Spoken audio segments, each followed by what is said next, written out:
بسم اللہ الرحمن الرحیم۔ شروع اللہ کے نام سے جو بڑا مہربان نہایت رحم والا ہے۔ السلام علیکم۔ ایک عربی نے بارگاہ رسالت میں صلی اللہ علیہ وآلہ وسلم میں حاضر ہو کر پوچھا، کیا جنت میں اونٹ ہوں گے؟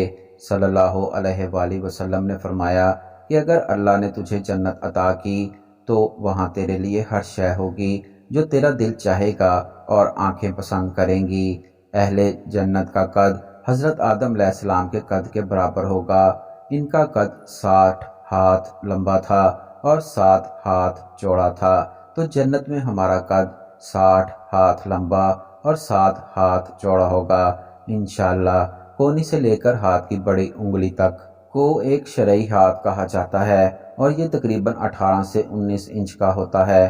اس حساب سے 90 یا 95 فٹ لمبا اور 10.5 سے 11 فٹ بنتا ہے۔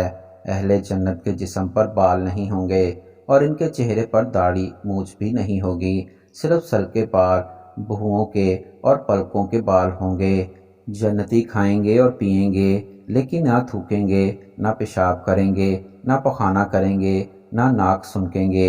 ایک ڈکار آئے گی اور مشک کی طرح کا خوشبودار پسینہ آئے گا اور ان دونوں سے کھانا ہضم ہو جائے گا۔ جنتی جنت میں جماع بھی کریں گے جس سے مشک کی طرح کا خوشبو جیسا پسینہ آئے گا۔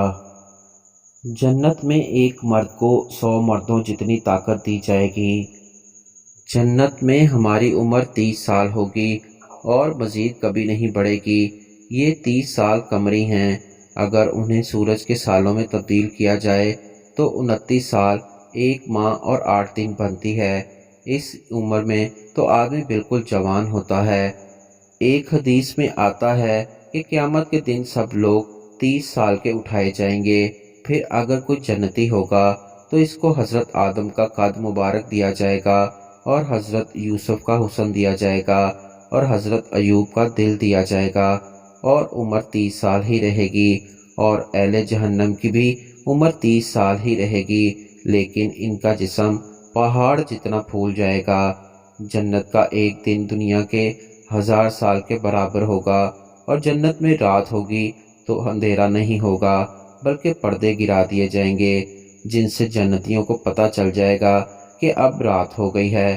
جنت میں سورج نہیں ہوگا بلکہ عرش سے ایک نور نکلے گا جس سے جنت میں روشنی ہوگی۔ جنت میں نیند نہیں ہے، جنت میں تھکاوٹ بھی نہیں ہے۔ اللہ ہر جنتی کو 80,000 نوکر دے گا اور 72 بیویاں دے گا۔